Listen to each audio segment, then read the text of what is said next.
coaching preparation. First off, what we need to determine from our perspective is the quarterback truly reading the D-line? Is he reading the 5 technique? Is he reading the first down lineman? Or is it just simply a play called where he's showing that he's running this particular way and then the quarterback's going off and doing something else?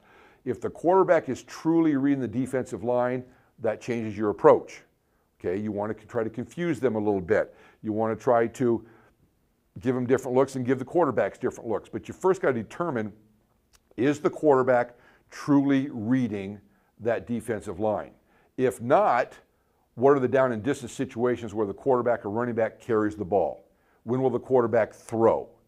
Okay, so if you feel that the quarterback is not reading that D lineman, now that's a piece of information that you've got.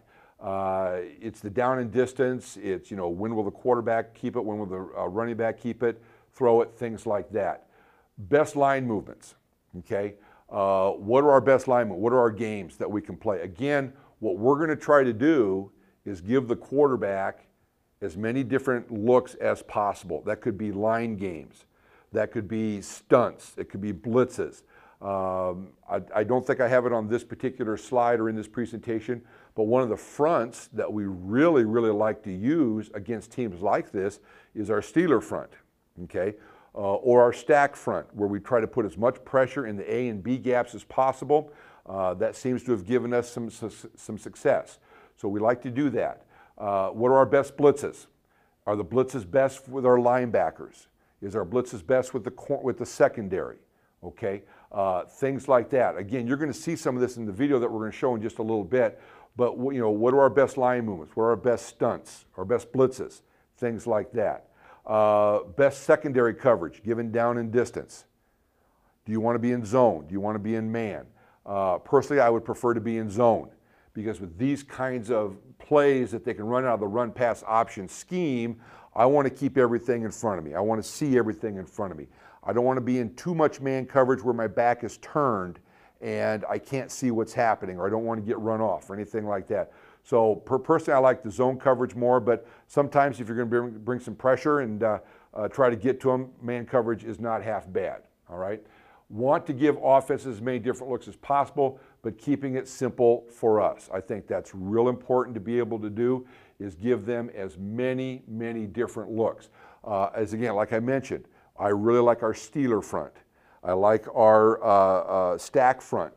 I like our under front, our over front.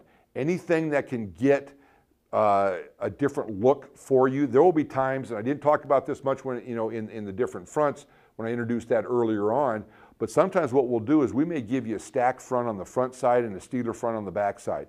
Or we may mix up our fronts, things like that. So we want to give the offense as many different looks as possible. We like to stay in zone coverage a bit more, as I mentioned, but when I blitz, I try to bring it from a lot of different directions. Again, the whole idea is to give the quarterback and the offensive coordinator as many different looks, as many different options as possible in terms of, well, where are they coming from now? All righty. Try to give the offense a simple look, but with something different, okay? This is something that I want to show you, that's something that we have played with that I think has really, really worked out well. I'll show you this in just a second. We actually go cover 5, cover 6, cover 7, cover 8, and cover 9. Get to the dive mesh as fast as possible. Idea is to make the quarterback make a quick decision. So this is a coaching step that we like to do, is to get to the dive mesh as quick as possible. The idea is to make the quarterback make a decision as quickly as he can. And then we run show. Now this is a call where, this is a call that we sometimes make when we call a front. We'll call show. Basically what we're doing is we're showing blitz. We're showing heavy pressure. And we want that quarterback thinking we're coming really hard.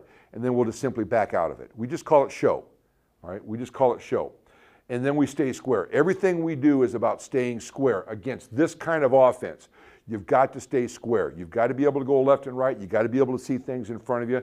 So these are just some coaching points that we try to, try to be in as best we can.